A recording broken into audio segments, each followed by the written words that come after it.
I didn't meet, I'm Ed Clark, and I'm president of the Wildlife Center of Virginia. And a lot of you who are in the eagle cult are communicating with my colleague Randy Hewa back here. Randy's executive vice president. Adam Patterson is here. He's our special projects coordinator. And Natalie Hall is floating around here someplace. There she is, right in front of me. I didn't get my glasses on. She's too close. The sun is hitting me right here. So, Natalie's one of our veterinarians, and she's actually been one of the people who has worked not only on this bird, but on your bird, the one from the Norfolk Botanical Garden. And just so that everybody's clear, I don't want to make any mistake about it, this is not the bird from the Norfolk Botanical Garden. However, it is very much like it in that it is a young of the year bird. This is a baby eagle. And the story behind this bird is that it was found in York County in a field next to a dead adult, almost certainly its parent. The bird was just fledged from the nest, still with its parent, and what I surmised was the case is that the parent was feeding the bird from something dead in the field that undoubtedly had been contaminated with pesticides. The bird tested positive for organophosphates, was it? OPs. Can I just ask you to come out of the bean field? Oh, yeah. Come on out. The bean field. Could we just sort of stay on this side? Yeah, we're trying not to step on the crops. So thank you. And this is Mushy Fisher, who's our hostess here. This is her place, and we appreciate the repeated hospitality we've had.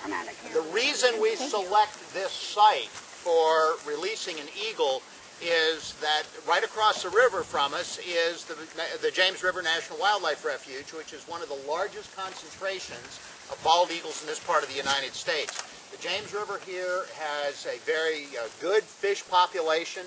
In spite of the history of keepone in the James River, the testing has shown that the fish here are almost completely without contaminants. And that's been something that was a great surprise to us, number one, but also real pleasure. The river's very wide, very shallow. It's a wonderful foraging area, and this is the time of the year when you will find one of the largest concentrations of bald eagles in the eastern United States, many of them immature birds. There will be immature eagles here well up into the fall from this year's hatch. And one of the ways eagles learn to do eagle stuff is by watching other eagles and stealing fish from other eagles and doing all of that great kind of thing. So, in fact, one of my favorite stories, one of your gardeners was telling me about working in the garden here one day, and all of a sudden he thought someone had thrown a catfish at him, because out in the middle of the garden this catfish lands and he's looking to see who threw it. Well, it turned out a young eagle had picked it up out of the river. It was too much to carry, got it over the garden, and turned it loose. So it was literally raining catfish that day. But back to the story of this little eagle. We do find that pesticides are still a huge problem for many types of wildlife, and certainly for eagles. It is an issue. We have, in this case, the mother or father was almost certainly feeding the baby and probably ingested enough herself or himself to die from it, succumb from it before giving the baby enough. But the baby was incapacitated, was poisoned, but fortunately had not gotten a lethal dose.